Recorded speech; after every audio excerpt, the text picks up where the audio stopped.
All right, and we're live, I believe. Although it doesn't indicate that we're live, but I think that we are. Okay, there we go. 3 seconds. Welcome, ladies and gentlemen, to the least professional show on YouTube. I'm Toxic, she's Masculine. Together we are Toxic Masculinity. Say hello, Valeria. Hello, guys. Valeria is, of course, my robot that I built. True. Mainly for investing in crypto. I don't use her for anything else.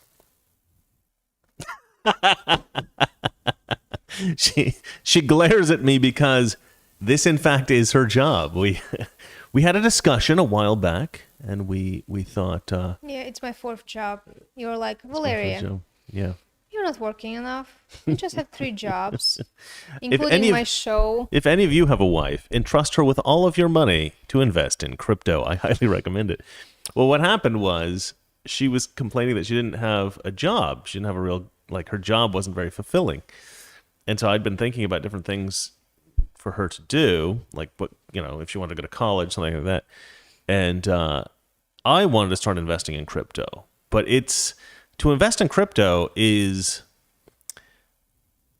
I mean, you can call it a full-time job if you're a very serious investor. And I don't do things by halves.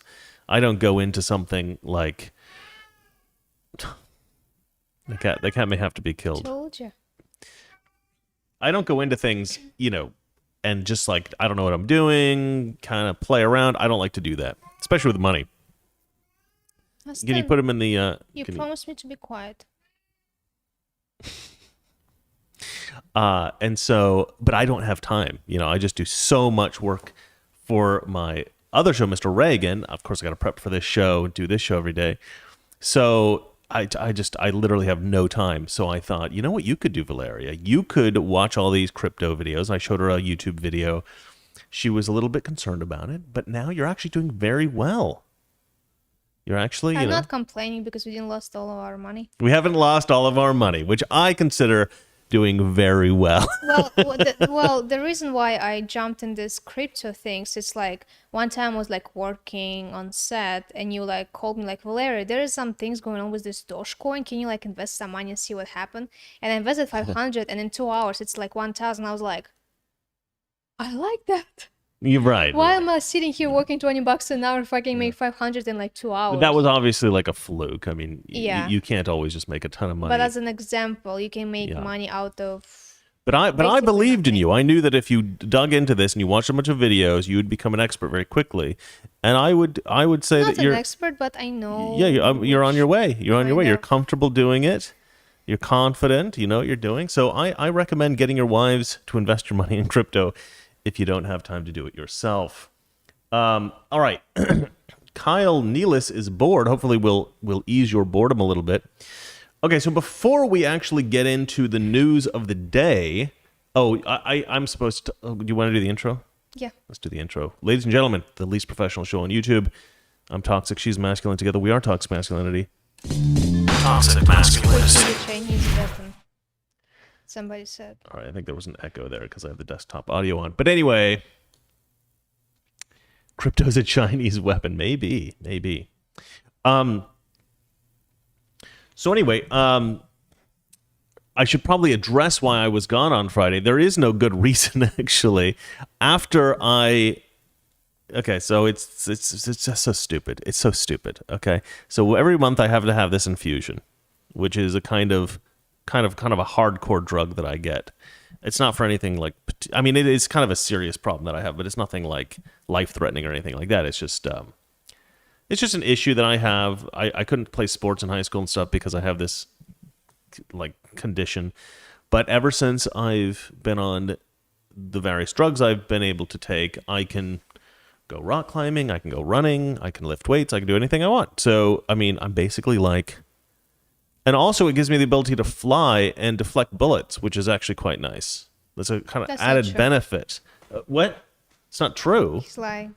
Oh, I just haven't told her yet. But anyway, but other than that, I'm basically a normal human because of these drugs, which is fantastic. But they make me pass out. So I missed, I think, last Wednesday.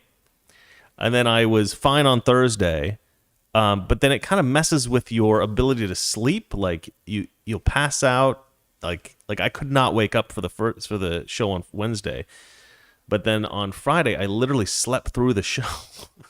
Yeah, I mean, It wasn't was even like it wasn't working. like I couldn't wake up. I could have woken up had I woken up, but I just didn't wake up. I just slept through my alarm. I yeah, slept and through the I show. wasn't home because I You was weren't home to working. wake me up, so yeah. I mean, it's just a stupid It's basically thing, it's guys. my fault because I was working on Friday and I couldn't. Yeah. Anyway, I don't want to get into the him up. details of this stupid thing. I'm sorry I missed the show. I'll try not to get it never happen again. I'm going to try to get these infusions on Fridays so that if my schedule's messed up, it's Yeah, messed up that's on the actually weekend. would be Yeah. would be perfect. All right. Let you look at my beautiful wife here. Anyway, the other thing I wanted to go into before we get into the actual news is about this looting that's going on, the looting and the rioting. Of course, I could condemn it. We all could condemn it. It's obviously stupid. It's obviously bad. Black Lives Matter is BS. We all know that. These are not protests. They're just greedy people that are taking advantage of a bit of a tragedy. But I will say this: I have seen the footage from the police, camera, body camera, body cam. I know it was called body cam. Anyway, the police body cam, and it does look like that what the police are saying is true. They tried to arrest this guy. They pulled him over, I guess, because his registration was expired. Turns out he had. Here's a lesson to everybody: if you're wanted by the police, make sure your car has all its registration. Because that's one reason why they will, of course, pull you over. I didn't follow this story at all. Oh, you don't know it. So anyway, so this kid got pulled over. I thought they had a warrant for his arrest. Yes, they did. But I know the story then. so you run the person's plates and you run their name, their ID, and then you find out if they have any warrants, and then the police will arrest you if you have any warrants. So they pulled this guy over because his license plate his license plates weren't registered.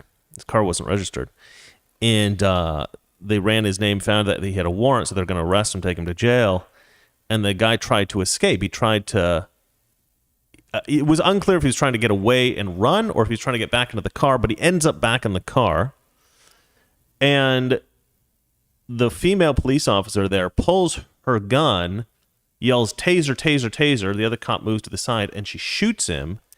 And it looks like she genuinely believes she had a taser in her hand and she shot him with a gun. Which you would, like, when I first heard that, I didn't actually believe it. I heard it and I was like, that sounds like a BS excuse. But if you watch the police footage, she's yelling, "Taser, taser, taser," and then she shoots him and she's like, "Oh, crap." She's like, "I shot him." Like, she genuinely thought she had a taser. That's what it seems like they to had me. a taser and gun like next to each other. Yeah, the tasers are kind of got the same kind of handle and feel, I guess. I mean, I don't know. I've never held a police taser or police hand. I don't know what that model of handgun is. I have not held it. I've held the other models of handgun, but not that one in particular. But anyway, so so anyway, she shoots the guy. That guy dies. There's all these riots and everything like that. But and also apparently, I watched a video from who are the twins, Hodge twins, and they showed a video from, I'm assuming fairly recently, maybe the day before, something like that, a little while ago, when a police officer tried to pull over this very large black woman. I don't know if she pulled her over or what was going on, but he was digging through her purse, finding all these drugs, and he's gonna arrest her, and she grabs her like backpack purse thing and gets back into the car, and he tases her a couple of times and she won't go down, and I think it's because she's so big the taser just wasn't working. She grabs a gun and she shoots him. Wow. So if a suspect runs back into their car, it's very possible they could have a gun in there. You don't know. So I think these officers did the right thing. Okay, the woman grabbed a taser instead of a gun, but I think that she would have been in her rights to to shoot him as well. If you're in police custody and you try to escape custody and dive into your car, the police are going to assume you have a gun. I mean, it's just the most unbelievably stupid thing for this guy to do. But I have a solution. This is what I call one weird trick. This is a segment I call One Weird Trick. I wish I had a graphic. One weird trick. There's one weird trick to not getting killed by police, boys and girls. You ready for this? Don't commit crimes. Or don't try to escape. Oh, you're really bright now. I think that the clouds went away. Yeah. Anyway, well, no, the escape thing. Of course, that's also true. That's a second. Or tertiary even tip. But the primary tip is don't commit crimes in the first place. Secondary tip: if you are a criminal, make sure your license plate is registered so you don't get pulled over. Tertiary tip: if you do get pulled over, you do get arrested, don't dive for a gun because you will be shot, or try to just run away, or because you may Well, get shot. registration is expensive, man. What's that? Registration is expensive. Sometimes I see these cars like Hilarious. BMW, Mercedes, like brand new car, Right. expired registration. I'm like, Okay. why? Can we keep on track here? Registration. Why? I mean, it's mildly amusing, but we're trying to make a serious point. It's okay? really expensive, Chris. Oh, good Lord. Look, the serious point I'm trying to make here is that, yeah, it's not good when somebody is killed because of a routine traffic stop. That's never nice. That's never good. We don't have an unusual number of young black men getting pulled over by police and getting shot in America. That's just not true. You have an unusual number of black men committing crimes in America. That is true. But the percentage of black men who are killed compared to the number of crimes that they commit versus the number of white men that are killed by the number of crimes they commit, there is an imbalance, but it's not the way that people think. It's not that black men are killed more often. It's that white men are killed more often. If you take the number of incidents versus the number of deaths, white men are actually killed more often. The reason why there's a higher percentage of black men that are killed per black population versus white people per white population is because black people commit crime at such high rates. And we could go into a debate about, why that is. Is that because of, systemic racism or all that nonsense, or is that what? But CNN headline is gonna be black guy was killed because his registration was expired. You're almost right. They've already gone into that, and apparently there was something suspicious hanging from his rearview mirror, and so the line on CNN and on social media is unarmed black man was murdered by police because of an air freshener, which is just totally false. I mean, it's just false on many, many levels. But anyway, that's my thoughts on that. I just don't think that these riots and this looting is warranted. Of course, I mean, obviously, this is no way to react, even if it was an unprovoked incident with the police, even if the police were not in their rights to shoot this guy, which I think they totally were. You still don't respond to it by rioting and looting. That doesn't make any sense. But even if we were to say this was like an outrage for some reason, I think that you would have had an incident that was a little bit more egregious I think in this case, the police did what they had to do because they were in it's a very bad situation. If you're in a situation of arresting somebody, they dive into their car, it's very likely that they could possibly have a gun in there and kill you. So I think the police were in their rights. So I'm excited to see what happens when Chauvin is acquitted. That's going to be fun, boys and girls. Oh my gosh. Yeah, it's not going to be great. I don't even want to imagine. Yeah. All right, well, let's not imagine it. Instead, darling. People call me secretly Scott Presley. I don't think I'm no longer Valeria. Scott Pressler. Pressler, sorry. Oh, good Lord. Okay, guys, just because they both have long hair, do not equate my wife to... God, I shouldn't have ever had him sit there. I should have put him in a different seat or something. That is a disturbing thought. Not that Scott Pressler is not a beautiful man, but yeah. Please don't think of my wife that way. All right, darling. Yes. Darling, can you read the first story? Democrat says Biden should finish the wall. Yeah, this is a Democrat. This is a Democrat that wrote this. I read this article. I was like, what world is this? What is going on? Where are we? What's happening here? All right, so let's go ahead and let's go ahead and read this. So it's Biden should finish the wall. This is by Brett Stevens. I read this last week, so I don't remember it exactly, but kind of a cool picture of the wall there.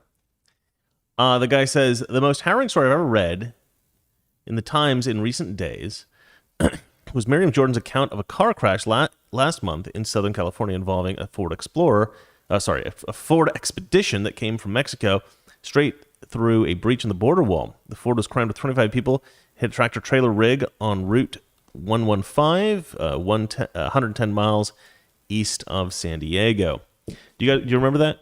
Yeah. Yep. What are you laughing at? Oh, go on. What are you laughing at? Oh, my gosh. All right. This is probably inappropriate, but let's hear it. Go on. It isn't, Ataku Magnet says, it isn't the hair, it's the overwhelming femininity. I'm not gonna look at the comments, guys. I told you. I'm not. I'm toxic. She's masculine. Together we are toxic masculinity. So that doesn't make any sense, guys. Darling, Yes. don't read the comments. I'm taking a picture of super chat, sorry. Okay. All right. Done. Ataku, stop making my wife laugh while we're talking about this very serious subject. Okay. Let's get into it. I'm kidding. We love you, of course. All right. A few of the survivors have been able to describe what happened next. Jordan writes, the crunch of metal and glass, the bodies flung dozens of feet across the pavement. 12 people died on the spot, a 13th at a nearby hospital. Jordan follows the story of the victims and the survivors, and there's heartbreaking sadness. We know this is a terrible thing that happened. Yet those 13 people, along with others who have recently lost their lives in dangerous crossings, might not have met their grisly fate if the Biden administration's concept of compassion wasn't also an inducement to recklessness. No kidding. I mean, hearing a leftist say this is just amazing to me. I mean, it's truly like shocking that a leftist would come to this realization. It's like, it's unbelievable. It's still 2021. Yeah. It's April. Yeah.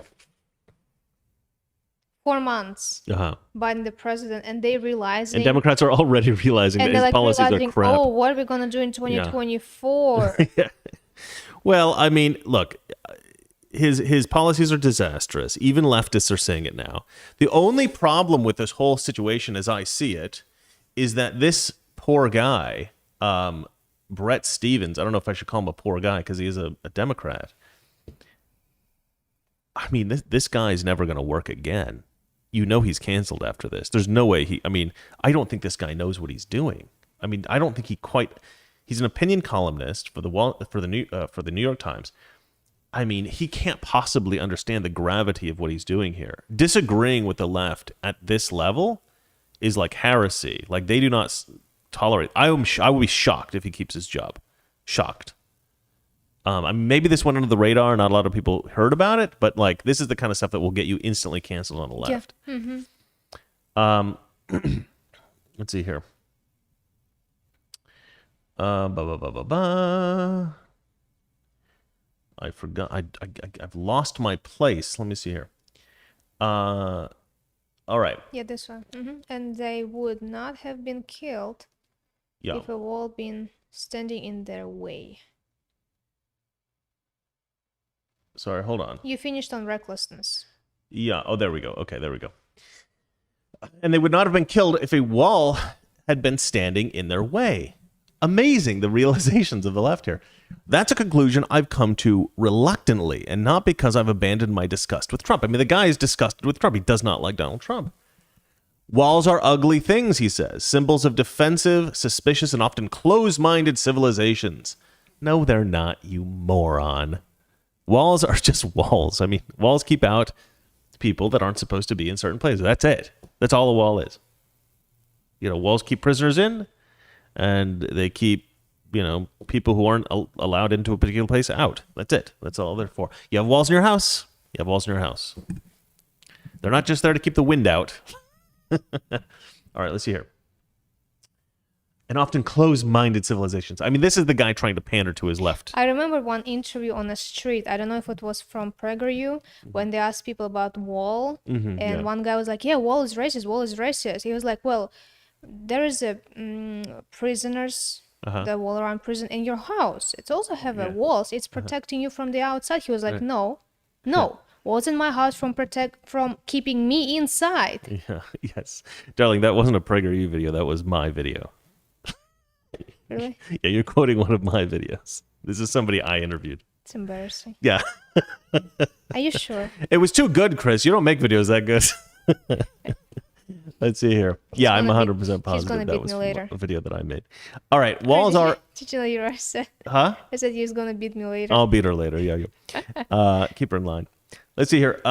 Walls are invariably permeable. Whatever else a border wall will do, it will not seal off America from unwanted visitors or undocumented workers, roughly half of whom arrive legally and overstay their visas. You know, this is an argument that I hate about the left, that they always say, like, well, most undocumented workers just come here on a legal visa and then they just overstay their visa. And I'm like, well, they got the visa. Well, I'm like, look, that's also a problem that we should tackle, but it doesn't mean that we should ignore this problem. It's weird. It's like they're saying, like, you can't stop all the illegals, well, so why even try to stop some? First of all, to get the visa, you have to prove your income and you have to show your criminal history, which is none. Exactly. You're not so at getting a least visa the if ones you're overstaying their criminal. visas are at least vetted to some degree. Right. It's a very good point, darling. Let's see here. Walls also cannot address the root cause of our immigration crisis, which stems from a combination of social collapse of the south of the border and a pull of American life north of it. Okay, yeah. We have an amazing civilization here in America, and everybody wants to be part of it. Of course, yeah, that's never going to stop. I mean, well, it might now that the Democrats are in charge, but a well-built wall, he says, should still be a central part of an overall immigration fix. It's an imperfect but functional deterrent against most of the reckless forms of border crossings. It's a barrier against sudden future surges of mass migration. Good God! How is a Democrat talking sense? My brain can't even take it. I don't even know what's going on. It's so crazy. But then this is the really funny bit, right? This is something I really wanted to point out here. He then goes on, he says, it's also a political bargaining chip to be traded for a path to citizenship in a comprehensive immigration reform bill, and it's a prophylactic against the next populist revolt, which is sure to overtake our politics if the Biden administration cannot competently control an elementary function of governance. So this guy has laid out several very compelling reasons why Democrats should finish the wall. And then he says, also in there, he says, but this is also a really great bargaining chip that we can use against the Republicans. No, you can't. No, you can't. I'm sorry. It's too late. It's too late. You've just written that you recognize that... hold on. I'm going to fix your light.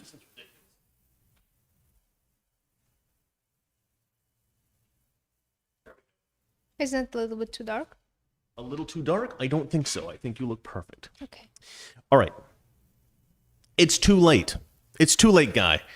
You just admitted that you know a wall is a good thing and it's important. And the worse the country gets and the more ineffective the Biden administration is to control the border situation, the more disastrous the situation becomes, the more likely it will be that conservatives will take over in 2024, right? That's what the guy's saying.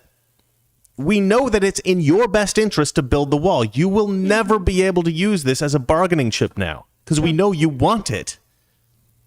It's idiotic. It's like we'll give you this one thing that you want if you give us this thing that you want, but you want that too. No, we don't. You've just written a whole article about how important building a wall is. I don't know what you're talking about. You can't write in the same article about how important the wall is and then also write, and then we can use it as a bargaining chip. My God. Anyway, so although I appreciate that this guy is kind of waking up to reality here, I mean, come on, man. As Biden would say. Let's see here. The deterrent is needed now. Yeah, exactly. U.S. agents apprehended 170,000 migrants along the southwest border in March, a 70% jump from February's numbers and the highest levels in 15 years. All right, we know all this. So, I mean, he just basically goes on about this. I mean, it's a pretty short article. If you want to read it, go ahead. It's in the New York Times. Pretty good article. I'll read the last paragraph just to close it out. He says, will a wall solve all of our immigration problems? Hardly.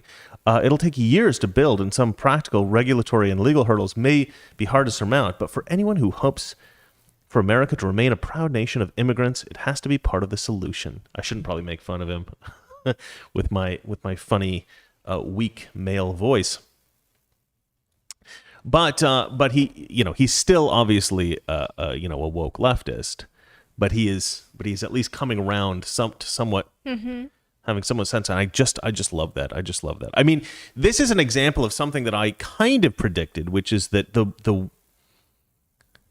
the more incompetent the leftists in office are, the Democrats are, with everything that's going on, then people will realize how people, they were wrong. Because if Trump will stay for 4 more years, I was afraid that they're gonna just kill him. Yeah. I was afraid even like before the election. And now that Trump can like relax for 4 years, play golf, and people will realize, we're messed it'll up. like slap some sense into the people. And he can come back in 2024. The failures of the left will hopefully slap some sense into people. But the thing I'm concerned about is what the left's doing with trying to fix elections so that they can never be voted out of office. That's kind of what they're doing right now. It's something I predicted. As soon as the election was over, I was like, "Yep, they're doing all this stuff because they've got control now, and they've already totally fairly won the 2020 election, and Biden totally legitimately won that election, and there was no foul play at all." Right, Susan? That's exactly what you should say for YouTube monetization. I don't believe anything different. No one does. All right, darling, beautiful woman. Please read us the second story. Vaccinated 8 times more likely to be infected than unvaccinated by new South African variant. Okay, Valeria. Did I say everything right? Vaguely. I'll read it. Hold on. Okay. Let me find it here. Vaccinated people, are 8 times more likely to be infected than unvaccinated people by this new South African variant. This is really weird. Sorry, I kind of wrote that headline a little weird. Maybe I should change that. Anyway, let's have a look at this story. So there's a South African variant of the virus, of the COVID virus, coronavirus, that apparently you can get infected with this, even if you've had COVID before. Mm-hmm. Yeah, because it's a mutated. Yeah, because of the variant. Yeah. But even if you've been vaccinated against the normal virus, you will catch this one. But what they found in their study is that you're 8 times more likely to catch it than if you exactly. Isn't that weird? I don't even understand this. I don't. It might have just been a fluke in the small sample size. Something just kind of like weird going on. I don't know. Did they test all 3 vaccines that? No, just one. Let me read. Let me read here. Okay, I think this was done in Israel. I think this is a Which study. Which vaccine did they test? Pfizer. Yeah, Pfizer. Yeah. Okay.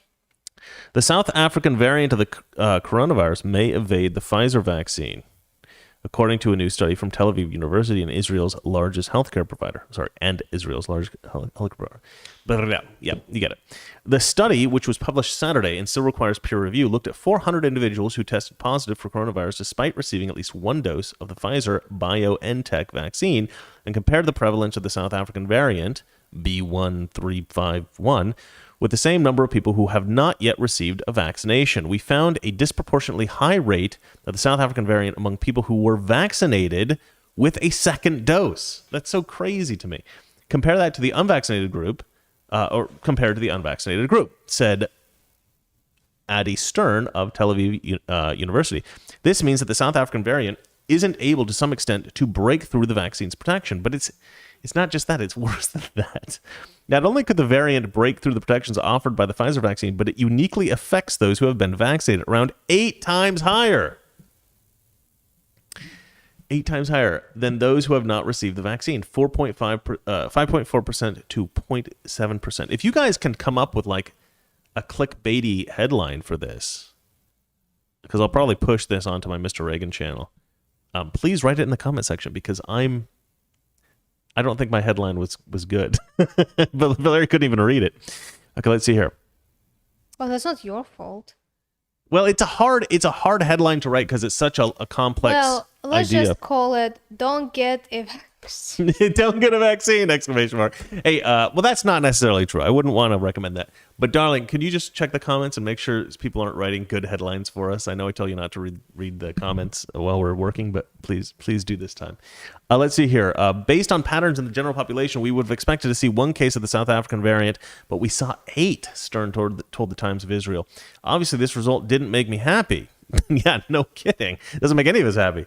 The South African variant is generally rare, making up only about 1% of all coronavirus infections. So this is a kind of a difficult virus to catch generally. Mm-hmm. So it's not something to worry about too much. Even if the South African variant does break through the vaccine's protection, it has not spread widely through the population. Stern added the study has not yet been peer-reviewed, but Clalit Research Director and Professor Ron Ballasser, I can't pronounce names worth crap, and this is something that we're going to circle back to. We're going to circle back, Saki, to this idea of my inability to pronounce names. What's that? We have 2 headlines. Oh, okay. Let's give us the headlines. Tree Climber says smokers are less likely to get the Rona. Fact. Is that true? It's your clickbaity headline. Right. Smokers are less likely to get the Rona. Fact. Right. So it has nothing to do with reality. I don't know. But is that true? I don't know. Maybe that's true. Okay. I think it's a joke. Okay. Frank James, 8 reasons to get the vaccine. 8 reasons. Well, it would be 8 reasons not to get the vaccine, I think. But okay. So, okay. Here we go. And the study is still important as it is the first in the world to be based on real-world data. Tel Aviv University clarified the study focused on the Pfizer vaccine, which 53% of Israelis, 9.3 million citizens, have received, and omitted the Moderna vaccine, which is only rarely used in the country. About a third of the country is under the age of 16 and is not eligible to receive any vaccine. The study is also not intended to point to the overall effectiveness of the vaccines, as it specifically included those who tested positive for coronavirus. Weird, guys. Weird stuff. Darling. Maybe it's actually true. One guy says Trump won, his nickname. He says, no mask, I smoke, no COVID or flu. Chris, you will start smoking? I never smoked, so. Yeah, I'm not much of a smoker. I do partake in a cigar occasionally. I'm trying to smoke more. A lot of people are trying to smoke less. I'm trying to smoke more because I'm fat, and I've heard it's it's an appetite suppressant. But I've started smoking these cigars my manager gave me. They don't seem to suppress my hunger that much. I don't seem to be eating as much generally, but I don't think it's because of the cigars. But anyway, darling. Yes. Next you're headline. glowing. You're glowing. It's amazing. Oh. Just too white. It's too white. Next headline. Yes, next headline, please. Mispronouncing names is racist. Oh my God. Exactly. Yesterday, I saw a video that I don't remember this girl's name. She's black, and she was introducing to like Grammy nomination, and she spelled Camila Cabello, the singer name, like 3 times wrong. I literally yesterday. So it's a black girl mispronouncing a Spanish name wrong? Yes, literally yesterday. Yeah. Yeah. But they saying that if you misspell Asian's name, you're racist? Yeah, this is about Asians specifically. The casual racism of mispronouncing an Asian person's name. Wow. I mean, you just can't get more dumb. This is from somebody named Ashley Lee, who I assume is Asian. She writes, The Times recently reported on the outcry following the LA theater community's Ovation Awards, where organizers mispronounced the names of an Asian American nominee and displayed a photo of the wrong actor. Oh, y'all look alike. That is Chris Tucker from Rush Hour. If you've never seen Rush Hour, I highly recommend it. Awesome movie. Chris Tucker punches Jackie Chan in the face, even though they're partners. They're fighting a bunch of other Asians. And Jackie Chan looks at him like, what the hell? And he goes, oh, y'all look alike. It's my best Chris Tucker impression. I can't get that high-pitched. Super green. What's that? Super green. Super green. Oh, you said something? No, I didn't. Oh, you did. I don't think so. Okay, fine. I don't know. You said something. All right. Anyway, let's see here.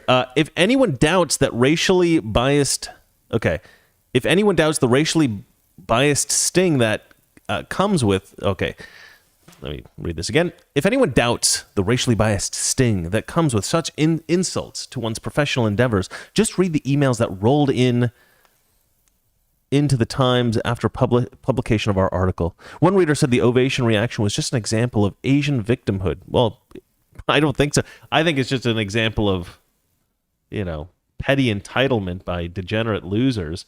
The reality is that if you're doing an award show and you're reading the name of a nominee, that's like your job. You've been asked to come up and do that. You should probably read the names of the nominees ahead of time and like rehearse it a few times before you do it. I mean, if you're not doing that, you're an idiot. Like, that has nothing to do with being Asian. Have you guys tried to read Dutch names before? Good Lord. It's not possible. Dutch names are the worst.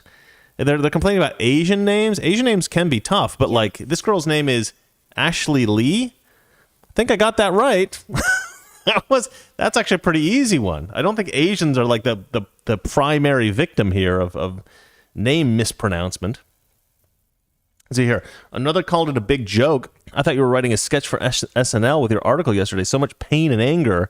That wrong photo used and pronounced incorrectly. Ha ha ha. Really audition for SNL. Use that article. You're sure to get hired. Now here's the thing. Using the wrong picture is really bad. I mean, that's less professional than this show, and we're the least professional show on YouTube. So I don't know how they're doing that, where they're getting the wrong picture. That's crazy. But as Chris Tucker said, all y'all do look alike. So is what it is. What can you do? But no, I mean that's I don't. That's a tough thing. That's pretty bad. If you're getting the wrong picture right, it's very unprofessional. But it's not an Asian thing, I don't think. I don't think it's specifically an Asian issue. Although I do think it's harder for white people to differentiate Asians. I remember there was this one, I had a buddy, and he used to do reaction videos. Black guy, believe it or not. I have black friends, as I'm sure the left doesn't want to hear that, but it's true. I had this buddy, and he would do these reaction videos to K-pop music videos. And AJ is his name. I don't know. Yeah, I don't know if I should give you his YouTube. But anyway, he used to do these reactions to his K-pop videos, and he invited me on the show once. And I'm reacting to BTS. And BTS is like the biggest K-pop boys band in the world, but I didn't even know who they were. I had no idea. And in that particular video, they all had kind of the same haircut. They all had kind of the same clothes. Well, I think they had identical clothes. And they were doing their dance thing, and they were, I don't know. They were just doing they were doing music video crap. And I remember saying, like, these guys all look identical. I can't tell any of these guys apart. They have different hair colors. They didn't that then. Ah, okay. Now they do, but they have different. I've seen them since, and they definitely look different now. But at the time, they all looked identical. They had the same haircut, same everything. I don't remember the music video. This is a few years back. And I wasn't saying that because I think all Asians look alike. My best friend's Asian. I don't actually think all Asians look alike. I don't actually think that. But these guys did. To me, I'd never seen these guys before. They all looked identical to me. And I was just actually trying to sort of like indicate my ignorance of this group, BTS, and my ignorance of K-pop generally. And there were a couple of people in the comment section who were like, oh, that's racist. You think they all look alike? You're just a racist white person. I don't know if these were Asian people or white people or who was mentioning it. Probably white people. And then after that, there was a flood of Asians who came in and they wrote like, no, he's not racist. What the hell are you talking about? They said, I am Asian and every white person I've ever seen looks the same to me. And somebody else was like, I'm Asian. All the BTS guys, they all look the same to me too. Like they're like, look, these K-pop stars, they all kind of have a similar look. That's the whole, they have a look, like the K-pop look. And to somebody who's not familiar with these guys, of course they're going to look the same. So I had like this, I had a couple of detractors who said, "You're racist." And then I had this huge flood of people defending me, which was actually quite a lot of fun to read. These people just get absolutely massacred. These, people going, "You're racist." They're just massacred by the other fans who are like, "Nope, this guy's cool." And I was actually paying more attention to the quality of the music video because I'm more like a filmmaker kind of person. Or at least that was my focus at the time. And it was astonishing. The level of quality of the filmmaking. And the song was a lot of fun, too. I mean, it's just a fun video to watch. It was really brilliant. It looked like a freaking $100 million movie. I mean, it was so good. It was so good. It was very impressive. Anyway, so all of these K-pop folks, they were definitely on my side because I liked the video, That's nice. Yeah, it was a lot of fun. Okay, so let's read a little bit more of this article. You want to turn that down? That's a good idea. One went the extra mile to make fun of Julie, pronounced like Julie Lee. I didn't have a problem with that pronunciation. Who was nominated for a performance in East West Players and the Fountain Theater's Hannah and the Dread Gazebo.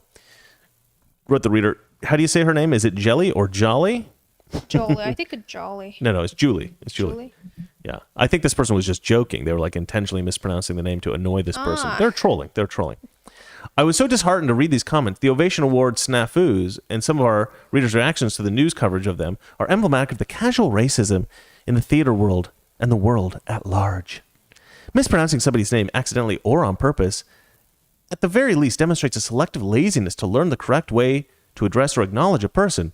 I think that's probably true. Not the accidental one, but not the intentional one. On purpose, that doesn't make any sense. If you're doing it on purpose, then you're just trying to be a dick. Mm-hmm. But if you're doing it on accident and you're in an award ceremony and you're supposed to go ahead and read the name ahead of time, yeah, that's laziness. But if you're just reading it for the first time, like I read a lot of the news articles here and I read a lot of names for the first time, that's not laziness on my part. I mean, it's just like, what am I supposed to do? I'm reading the name for the first time ever. Let's see here. The name is perceived as particularly difficult only because it's beyond the white European names that have been deemed normal. Give me a break, you stupid woman. For some reason, an effort can be made for a white person with an unusual name, as Hassan Minhaj explained. Well, on the Ellen DeGeneres show in 2019, they're always like, "I'm so sorry, I can't pronounce it. Meet my son, Higsby Witherthrottle III." Okay, now they're just like trying to ridicule white people's names. Yeah. So, like, what the hell is that?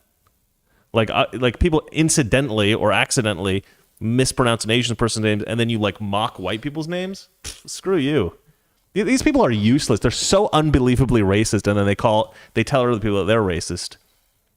He said, if you can pronounce Ansel Elgort, you can pronounce Hassan Minhaj. Ansel Elgort? I don't know how to pronounce that name. So there you go. I can't pronounce that name, so I can't pronounce either of them. But I'm pretty crappy at pronouncing names. But let's just for fun, real quick. I know we want to go through these quickly, but let me just look up Dutch names. Okay, Dutch names. And the reason I know Dutch names are difficult is because, let's see here, baby names, Dutch. One of my best friends is Dutch. His name is Edwin. What the hell is this? Clicked on Dutch baby names. I'm transferred to Disney.com. That's not right. All right, let's see here. Here we go. All right, have a look at this, people. Tell me how easy it is to pronounce these names. This is mental. I know Adam. Afjay, Art, Abe, something like that. Abraham, we got. AD. Ad, short for Adrian. Adam. Adelbert. Adelheid. Adolf. That's not something you should be naming your kids. Adrian. Adriana. These are easy ones. Adrianus. I assume that's from the Latin. Agnes. Albert. There's a few easy ones here. Albertina. Albertus. Okay, here we go. Aldegonda. Aldert. Alied. Alieda. Alex, Alexandra. Okay, we know those ones. Alphonse. Alfred. Alida. Here we go. There's some interesting ones. Allard. Alma. Alwyn. These are just the A's. Ambrose. I mean, there's some weird ones. Anika, I used to know a girl named Anika. Let's see here. Anamiek. Anamike E. Anuska. Yeah, these are not like typical names. Augustine. Augustine. I guess it's Augustine with no, the J is probably silent. Let's hear. Bastion. Bastion, that's kind of a cool name. Let's see here. Boelle. From the Dutch form of Baldo, which I guess is a name. I don't know. Anyway, the point is, and that's just like the A's and the B's. There's all these kind of like weird ones. Let's see here. Let's scroll down to the C's. These look good. Well, some of these look pretty easy. Conrad, Constantine. I don't know why they put the J's in there randomly. That makes things a little bit more difficult. Oh, here's a fun one. Ifje. I guess it's just Ife. I don't know. Anyway, there are some bizarre Dutch names. Because one of my best friends is from the Netherlands. I've been to the Netherlands several times. Well, a couple times anyway. And I've met some Dutch people, and some of them have some freaking weird names. Way weirder than Asian names. And they are difficult to pronounce, difficult to read. Okay, so let's, darling. Point is, mispronouncing a name is not racist. I'm sorry, you weak, fragile, snowflake Asian girl, but just because somebody mispronounces your name or another Asian's name, that doesn't mean they're racist. My name I mispronounce all the time. Yeah. They're like, is that Valeria? Yeah. Some people call me Victoria. Even in Russia, people call me Victoria. Russian people call me Victoria. I think my name is spelled correctly about 1% of the time. When I will tell people my name is Chris Coles, Kohls. That's how I tell them every single time. And they will say and they still get it wrong. Khols. They always do Khols. I don't know why. They flip those two letters. I don't know why. Always. All right, darling. Can we read the next story?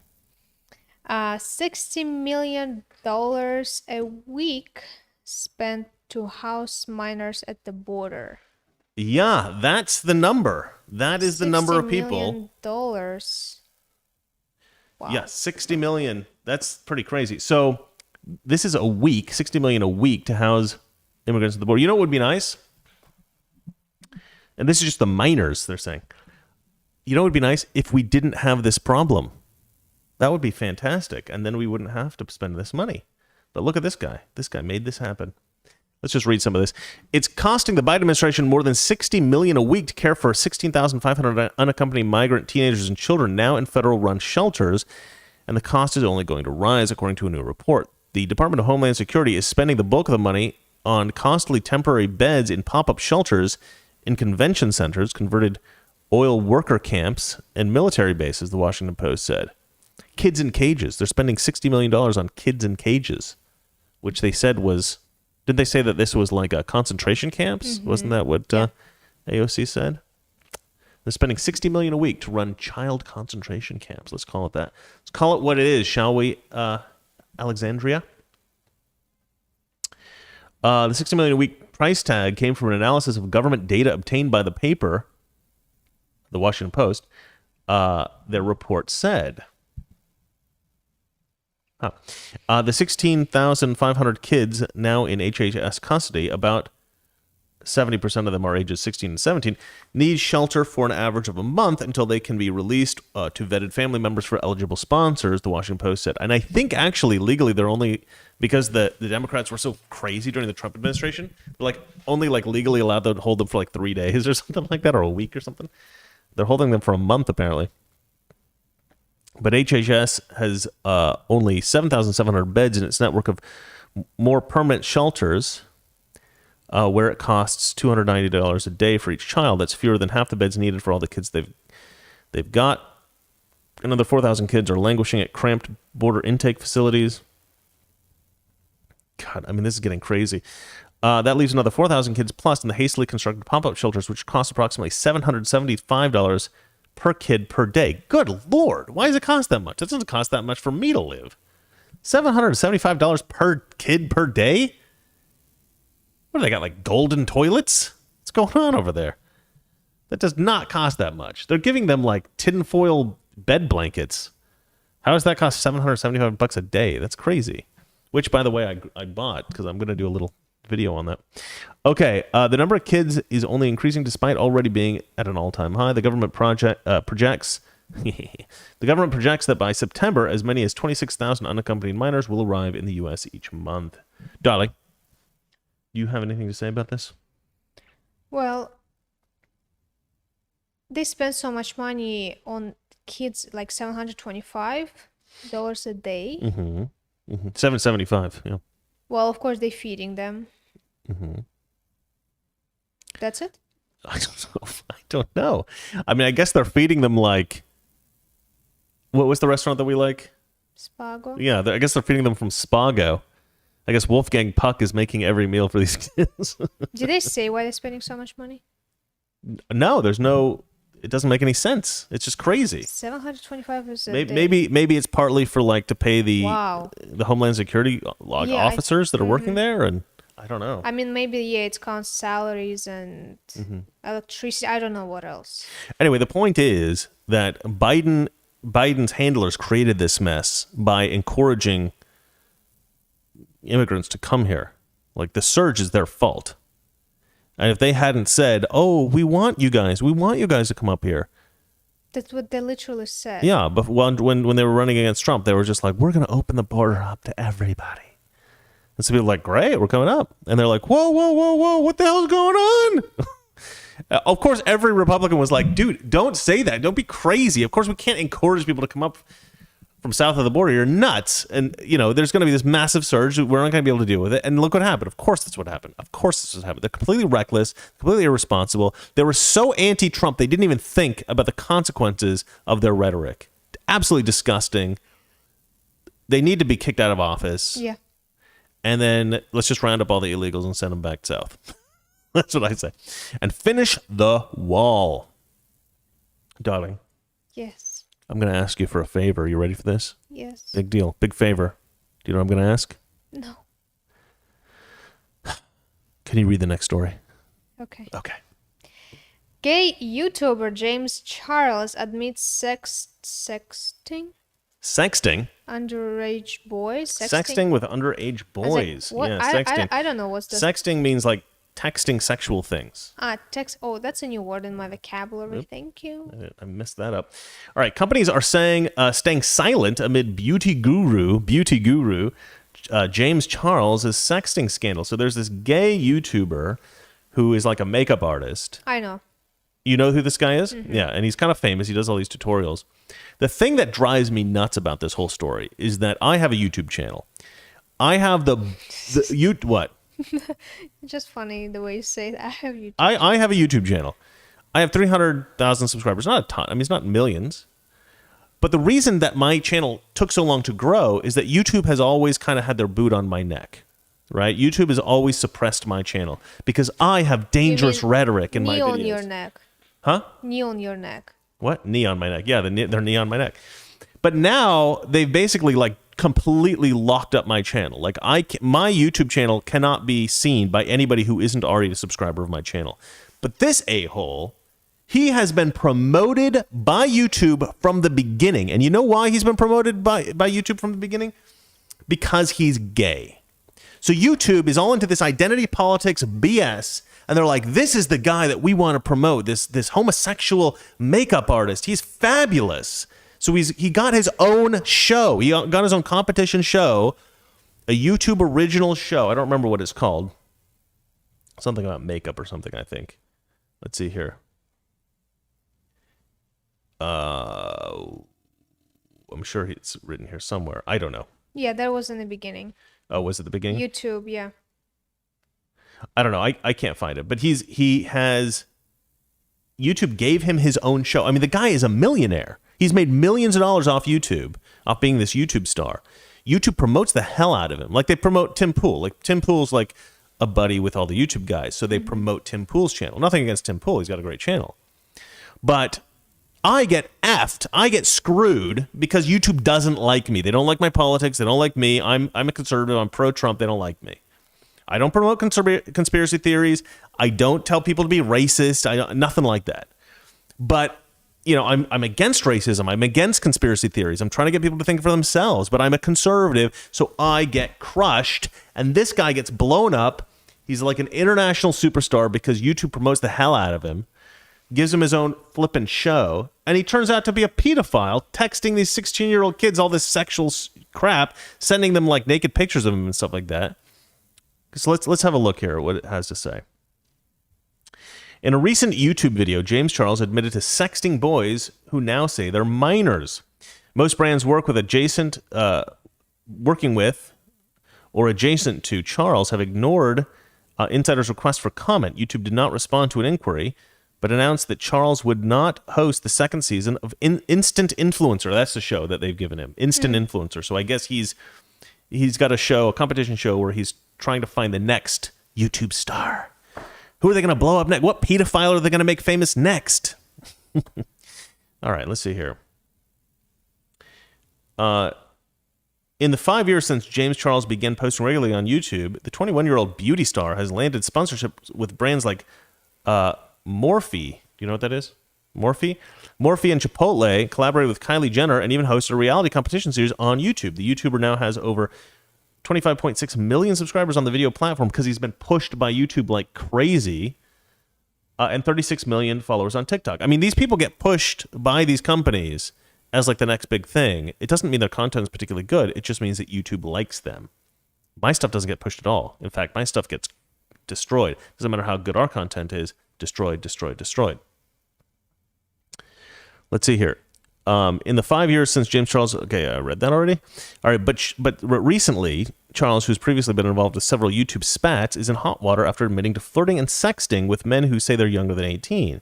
On an April 1st YouTube video, he addressed his allegations and recognized that the conversations with teenage boys shouldn't have happened. I was being reckless, he said.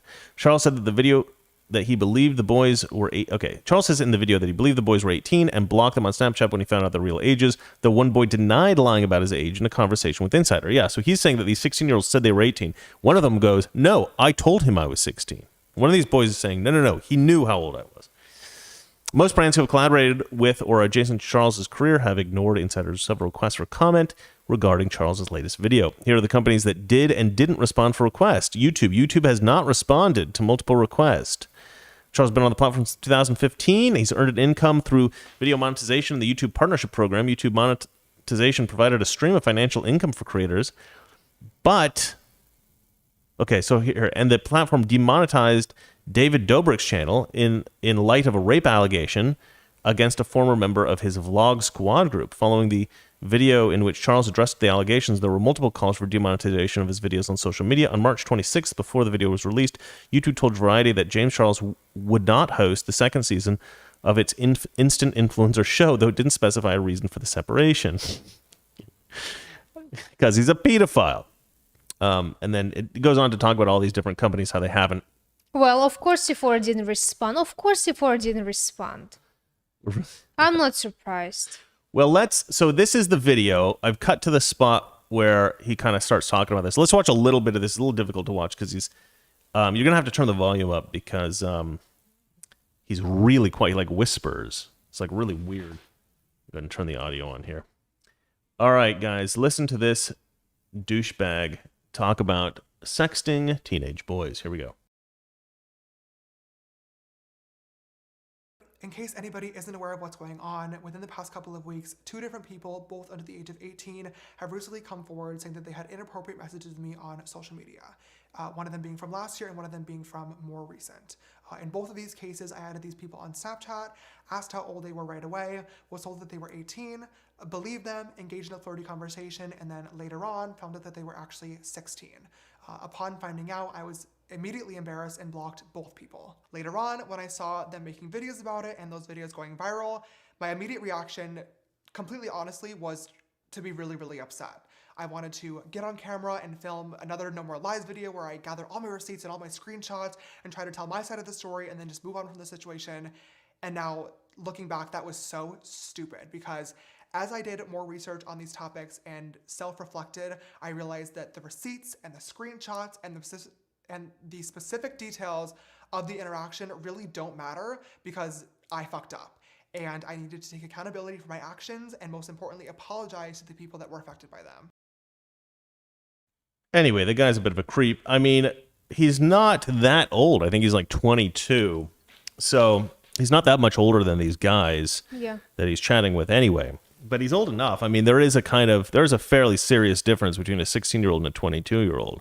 Probably shouldn't be going after guys that are that much younger than him anyway. Like, you've got this whole dating pool, if you're gay, of basically any guys that are, young guys, we live in LA. I don't know where this guy lives, but LA, there's a whole town here. I think he West Hollywood lives- is a whole town just for gay dudes, So you don't need to do that. You could probably find people that look young enough if you're into like young people that you don't actually have to go for high school students. But, I do think that there is, to some degree, I think there's a kind of person who is attracted to people they're not supposed to be with. Does that make sense? Like, they're doing something they know is bad already. Like, I think I talked about once this German guy who told me the reason he was gay guy, told me the reason he was gay is because he liked to do things that were wrong.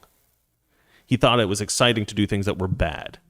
And he said, even when I was a kid, I liked doing things that were bad. But he talked like this. He was like, yeah, I like to do things that are naughty. It was kind of creepy. So there is some kind of people who like to sort of like engage in activity that is what the Germans would call verboten, which in English is forbidden. I don't know why people like to say it in German, but yeah, that's a thing. So it's possible that this guy's just one of those kind of people that like young guys. Not just young guys. People says James, Taco Magna, James has openly and often admitted to going after straight younger guys. Yeah. Straight young. Yeah, guys. I've definitely talked to gay guys who have admitted to me that they're more interested in gay men, and a lot of gay guys straight men, gay guys who like straight men, and some gay men that I've met in LA say that that's like a phenomenon. In LA, there is a lot of guys out here in LA that specifically target straight men. It's kind of like a trend or something, or there's a specific subgroup of gay men in LA that's the only kind of people they go after. And certainly you experience it if you live in LA and you're a straight man and you're ever going to parties and stuff like that out here. You do get hit on a lot. It's creepy. I developed a system. I was like, how do you tell? I used to have this joke where I'd be like,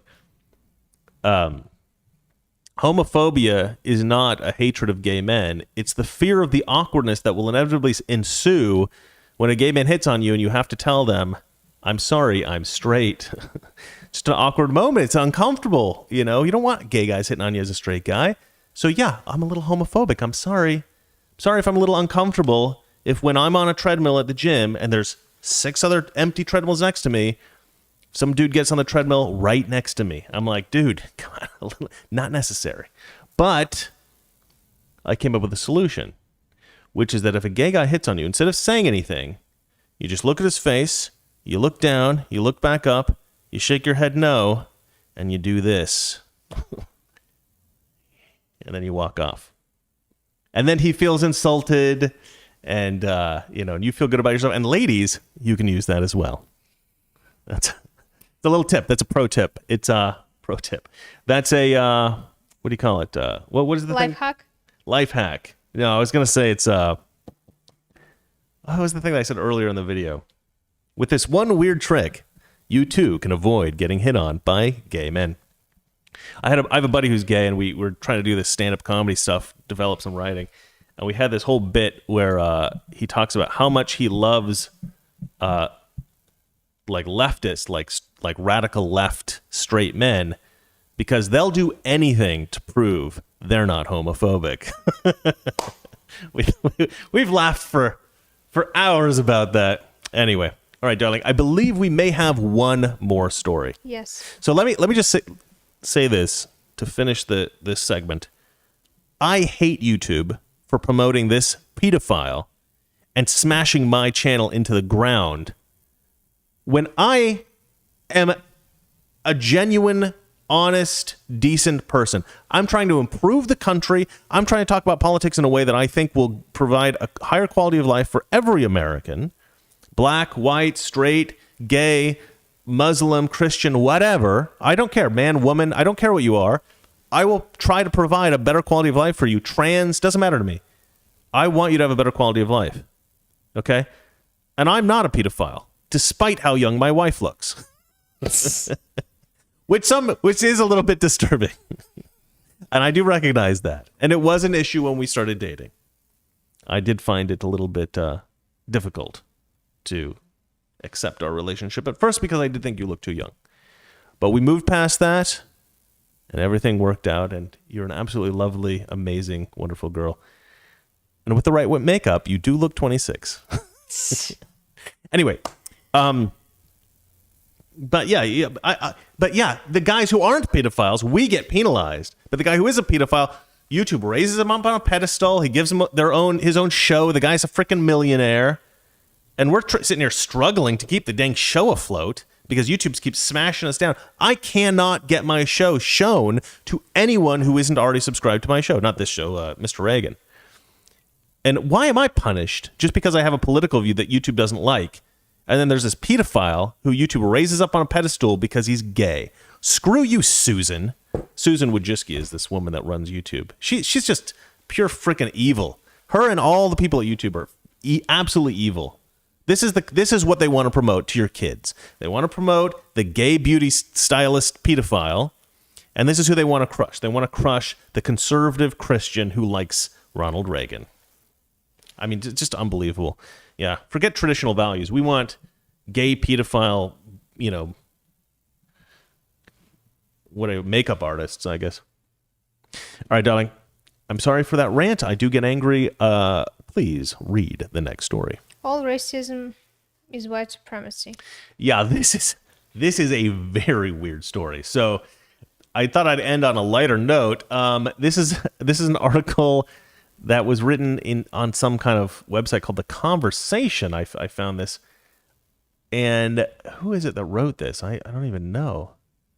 I can't find the name of the... Oh, here we go. Joel Abrams has written this article. Or is it Jennifer Ho? Okay, I don't know who wrote it. Maybe it's Jennifer Ho. It says the author is Jennifer Ho. Okay. So there's an actor who's also a stand-up comedian. He was in you don't know who I'm talking about, but he was in the movie The Hangover. You guys all know who I'm talking about. And he has a whole series of jokes about Asian women with the last name Ho, because his wife. This tiny guy. He's kind of tiny, yeah. He's like, yeah, I can say like, get my breakfast, Ho, and all this kind of stuff. It's a pretty funny bit. Anyway, so is Ken Jong? Ken Jeong. Hey, that guy's pretty funny. Okay, so it says here, she writes here, amid the disturbing rise in attacks on Asian Americans since March 2020 is a troubling category of these assaults. Black people who are also attacking Asian Americans. What do you mean who are also attacking Asian Americans? Black people who are attacking Asian Americans. I don't know where the also comes in. She writes, white people are the main perpetrators of anti-Asian racism. That's actually not true. This is really weird that she writes this. But she has this link here, and I clicked on the link, and it takes you to an NPR podcast in which a woman claims that she contacted somebody from, I think it was the University of Michigan, and she said this researcher at University of Michigan had done a study, and that she'd found that 90% of the attacks on Asians in 2020 were white people. But there's no citation of any kind of research paper, and she doesn't name the person that she contacted at University of Michigan. So there's no way to verify what she said was true. It just seems like something that a random person said on a podcast. And if you look at it online, if you look for 90% of Asian attacks are white people, it all refers to this one podcast. It's the most BS citing ever. It's just absolutely not true. It's just a complete lie that everybody keeps citing this one lie. It is absolutely not true that the main perpetrators of anti-Asian racism are white. It's just not true. But in February of 2021, a black person pushed an elderly Asian man to the ground in San Francisco. The man later died from his injuries. In another video from New York City on March 29th, 2021, a black person pushes and beats an Asian American woman on the sidewalk in front of a doorway while onlookers observe the attack and then close the door on the woman without intervening or providing aid. Well, not only that, but like every single video you see of an Asian attack, it's always a black person. Like, what are they talking? It's never white people. I've never seen a video. I saw one video of a white guy kind of vaguely attack an Asian woman, and they were clearly mentally handicapped. And that's the only video I've ever seen of a white person. Well, that shooting in the massage salon. Yeah, but he killed white people too, and I think a Hispanic guy, I think as well. That guy had a sex addiction, but they always refer to that. You're 100% right. That's what they refer to as There would be one case of white guy attacking Asian, yeah. and the rest of it would be black people attacking Asian. They will still refer to this story. As white but the thing is, like, that guy in particular, he had like a sex addiction problem. He was trying to get rid of his sex addiction problem, and these are places where he was able to buy sex. I mean, they're like, what do you call them? Brothels. So he was killing the prostitutes at these brothels.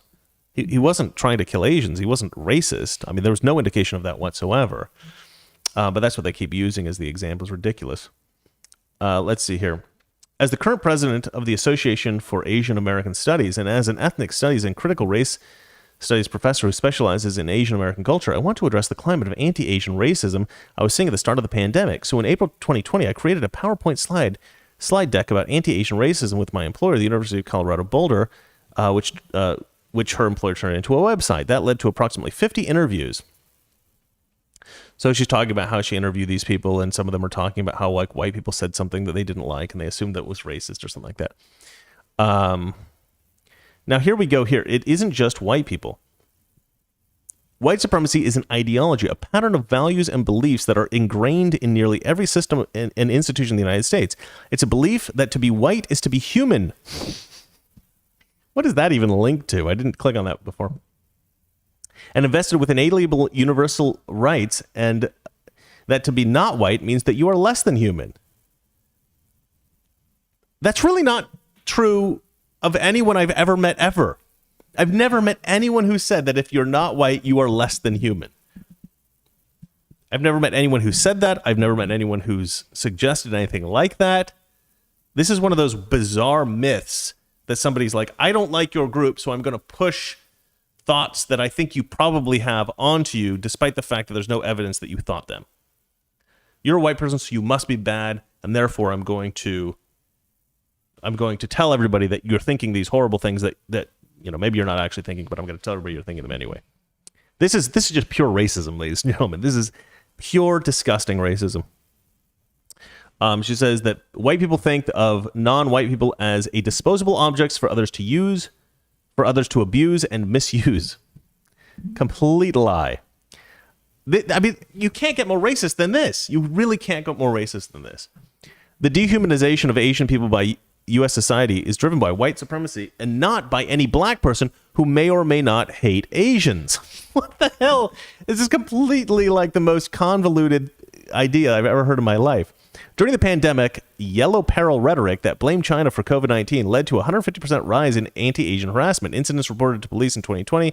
In particular, East Asian Americans or anyone who appeared to be of East Asian heritage or descent became targets of the misplaced anger of people blaming Chinese people, blah, blah, blah, blah, blah. A fear of disease. White supremacy is the root of racism. As the root of racism, can be seen in the Latino man in Texas stabbing a Burmese family. Yes, white supremacy is the cause of a Latino man in Texas stabbing a Burmese family. That makes so much sense. She writes, in March 2020, claiming he did so because they were Chinese and bringing the coronavirus to the U.S. Though the suspect may have mental health problems, his belief that this family posed a threat is driven by the white supremacist idea of Chinese people being to blame for COVID-19. Nobody has ever blamed Chinese people, generally, for COVID-19. I think there is some. What are you talking about? Not publicly. I've never heard of anybody. No, not publicly. I mean, I'm sure privately there are some people who do that. Certainly the people who are trying to punch out random Asian people and saying, go back home to China, get your diseased self out of here, whatever. Certainly those people think that, but they're... that's a world that's completely removed from, Trumpism or conservatism or even white supremacy. I don't even know what white supremacists are even saying about this. I've never heard from a white supremacist talking about the coronavirus or about Chinese people. It's always leftists telling us what white supremacists think. I've never heard a white supremacist interviewed on this. I don't even know. I don't know. But that's what they're telling us. It's all white supremacists. Let's see here. The suspect may... Okay, I read that. The same rhetoric of blaming anyone perceived to be Chinese for COVID-19 and attacking them has been found in countless reports of harassment, including one by a Vietnamese woman who said she was spat on by a white man as she tried to go to the grocery store. 4 days later, video footage showed a 76-year-old Chinese woman who was punched in the face by a 39-year-old white man. So, I mean, I'm sure there probably are white people who have attacked Asians in 2020. I'm sure that's happened. And that's probably the only 2 incidents. You get 100 incidents of black people beating up Asians, killing them. You get a couple of instances of some white people doing some bad stuff, and this is the story that we get. And then, of course, they go on to say, on the same day, a white man killed 8 people, including 6 Asian women in Atlanta, right? And they, of course, focus on the Asian women. Of course, just so happens that was the percentage of women that were prostitutes in these places, right? I don't know if all the white women there were prostitutes or if all the Asians were prostitutes, but they worked in these places that this guy thought was some kind of a brothel. Maybe they were brothels. I don't know. I haven't got an update on that. I haven't heard about that since. Stories of individual harassment and violence perpetrated against Asian Americans by white assailants don't always get the same attention as the viral videos of black aggression towards Asians. Yeah, because they don't exist. There just aren't any videos of it. I mean, she said there's a couple of videos up here. I haven't seen them. But I assume that she's telling us the truth, that those do exist. But, like, there's tons of videos of black people hurting Asians, and sometimes they're murdering them. So, yeah, it's probably the severity of it that's the problem. That's the reason why we're seeing those videos. But underlying all these incidents is white supremacy, just as white supremacy is responsible for Minneapolis police officer Derek Chauvin's kneeling on George Floyd's neck. No, it isn't. For over 8 minutes, white supremacy made Floyd into a black male threat rather than a human being. No, it didn't. They treated him very well up until the point he was like trying to slither out of custody and escape. Understanding the depth and reach of this ideology of racism can be challenging, but doing so brings each person and the nation as a whole closer to addressing systemic inequality. It's not black people whom Asian Americans need to fear. It's white supremacy. God, this is just the most... Like, even talking about this is ridiculous. Talking about this is ridiculous. This woman, Jennifer Ho, is such an idiot, and her ideology is so completely crazy and convoluted that it's not even really worth mentioning. I mean, I feel stupid talking about it, but this is a real human being who really believes the crap that she's telling us. I mean, this is the woman. This is her story. She's on this webpage called The Conversation. She's written 2 articles. She's from Boulder, Colorado. She's an absolute moron. This is the weirdest thing. She's a professor in the Department of Ethnic Studies. Why would anyone hire such a racist? Just an absolute disgusting racist. Anyway, it's a kind of funny story. I probably shouldn't have taken so much time on it. It's a funny story, but it's absolutely ridiculous. If your black person beats up an Asian person or kills them, it's because of white supremacy. The woman's just completely crazy. I don't think all these black people beating up Asians are big-time Trump supporters and are like listening to what he says and like... All the Trump supporters I know, they don't blame Asians. In fact, a lot of Asians I know are Trump supporters. Some of my best friends are Asian Trump supporters. Are they white supremacists as well? I mean, come on. All right. I'm sorry that took so long, but I thought it was kind of funny and ridiculous and fun to talk about. But that's the end of that. We are done with the news. Valeria, do we have any super chats to read? Do we want to talk to our people? 4 super chats. First one from Patron Daniel. Mm-hmm. In the end times good. What? In the end times good will be bad and bad will be good. Yeah, that's from like Revelations. Now cops are bad and criminals are prey. Spoiled, lazy children are taking over our country. Right. Yeah, they say day is night, night is day. Everything gets flipped around. Yeah, that's what it seems like. It does. I've thought about this actually. Unfortunately, I've thought about how this kind of seems like end times. Daniel is like spot on. Everything is kind of getting crazy. Next one. Yep. Okay. Kaylee Nialis. Hold on. Jeff Beal says you should just lie and say you're a black, gay, marginalized trans dolphin, and they'll push your channel. My buddy Elijah tried that. He calls himself a black lesbian, and his channel still gets suppressed. No, that's true. Kaylee Nialis. Okay. I have an aggressive form of MS. MS, yeah, that multiple causes me to sclerosis. go down to the hospital every Tuesday to get chemo and medication, so I feel your pain and I sleep after. Yeah, we're exactly the same. No. That is much worse. You have to endure a far more severe thing, and I actually sympathize greatly with you. Yeah, I have a little bit of a sense of what you go through, but yeah, that's far worse. That would be far more inconvenient. But yeah, having to go to the hospital and get an infusion, I don't know. It's a weird thing. It's like 2 hours of your time already, and then you come home and you're like done for the day. Like you can't really do anything. You either pass out or you just delay there watching TV. I mean, I don't know why it does that. I don't know if it's every drug, but certainly, I mean, I think chemo is pretty terrible, right? I mean, you're putting poison in your body. That's worse. The drug I'm getting is called Remicade. It's actually not that bad, but yeah, I mean, we understand each other. I mean, there's everybody who has a chronic illness. I think we all, to some degree, sympathize with each other. How, obviously, the more severe it is, and the less severe it is, there's a little bit of a gradient there. But yeah, we understand each other. It can get kind of tough, but I think I think I got a little bit easier than you do. I have a great deal of sympathy for what you're going for there. Next question. Daniel, patron Daniel, my last name is mispronounced all the time. What's your last name? It says Daniel J. Core /I/CA. I don't know. I don't know what's the Corica? last name. Corica? Maybe. Yeah, Valeria is a racist against people named Corica, clearly. I originally titled that segment, "I'm the most racist human being on the planet," or something like that. I changed it. But originally, because I thought, okay, people won't understand what that means. But I thought it was because I mess up people's names all the time. All right, darling. Next one. And the last one is from Slayer. Mm-hmm. Regard what Biden said last week. Yelling fire in a theater is activity committing a crime. Gun control is more like tapping someone's mouth shut just in case they yell fire when they enter the theater. A theater. Right. That's such a good point, Slayer. I hadn't even thought about that. Yeah. He says, regarding what Biden said last week, yelling fire in a theater is actively committing a crime. Gun control is more like taping somebody's mouth shut just in case they yell fire when they enter the theater. Yeah, that would be like taping everybody's mouth shut, saying nobody gets to speak because somebody might yell fire at some point.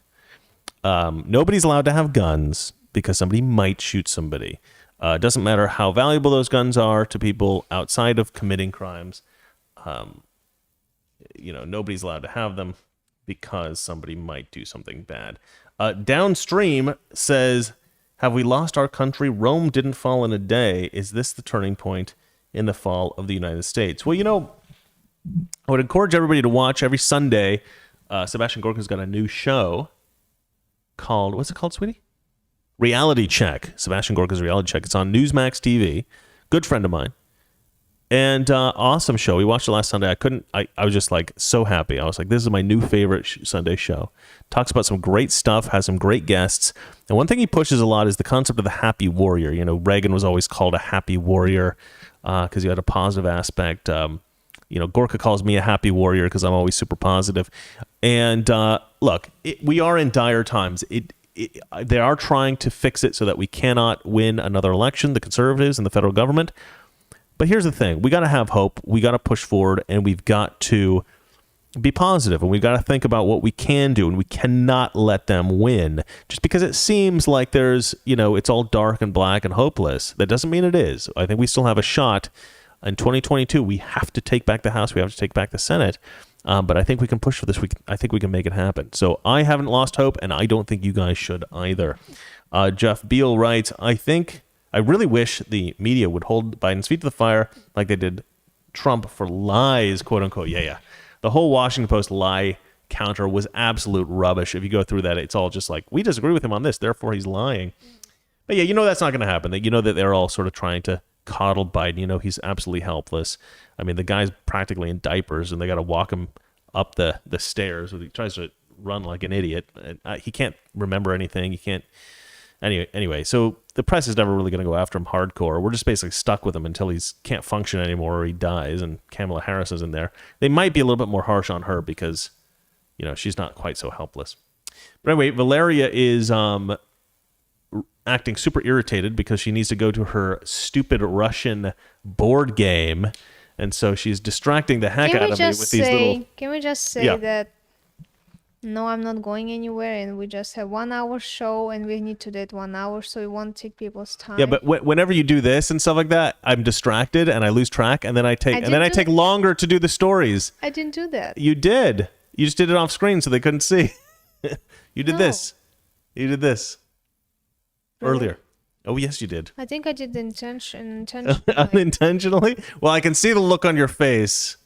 Like we need to wrap this up. We need to wrap this up, but it takes me longer when you do that because I lose track of what I'm doing. I think I did it intentionally. Well, okay. Well, whatever you did, Because I know if I'm gonna your say face. Tell me this. Are you anxious to get the show over with? yes. Okay, there we go. Yeah. See, I can read it. Because I know you're not gonna finish the show exactly in 1 hour. I know it's gonna take a little longer than that. Okay. But my point is, when you get this sort of irritated look, I get distracted, and then the story takes longer, so it actually is worse for you. You might as well just stick with it until we're done. We love you guys, despite the fact that you don't love me anymore. Just like, I loved you before we started the show. Now I'm over it. Anyway, but we will be back tomorrow, where you guys will get to see us bicker once again. I'm sure about something. Aren't we have a conservative meeting? Oh, that's right, guys. We can't do it tomorrow because tomorrow we have a very important secret meeting of secret Republicans in a secret location to talk about, and this is a secret subject, but I'm going to tell you anyway, we're going to be trying to get rid of, I'm going to say it. We're going to try I have to nothing to do with this American government. I have nothing to do with this. well, not get rid of. I mean, we're not trying to kill him or anything, but we're going to try to get out of office. What's his first name? Gascon, the district attorney. Yeah. What his name is? Of Los Angeles, Gascon. Anyway, we're trying to get rid of that guy because he is an absolute menace here in Los Angeles. Absolute disease, terrible. Nonami says that I love watching married people argue. There you go, ladies and gentlemen. It's like reality television. We clearly hate each other. All right, darling. We are going to end the show now so you can love me again. And we will see you guys, not tomorrow, the next day. So tomorrow there's no show. So sorry about that because we had to do this meeting at this time. So we're not going to be here for the show, which kind of sucks. But we will be back on... I know I'm missing so many shows. I wanted this to be so consistent. I was so consistent for so long, and now I'm like screwing it up. But we will be back on Wednesday. You can't do this perfectly like every day. It's hard. We're going to go on vacation soon, and we are going to do a broadcast every single day from vacation at the same time. Because I wouldn't promise I bought anything. equipment. I bought equipment specifically for this purpose. So, all right, guys, we will see you guys on Thursday. See you then. Good night. Good night. Toxic masculinity. All right.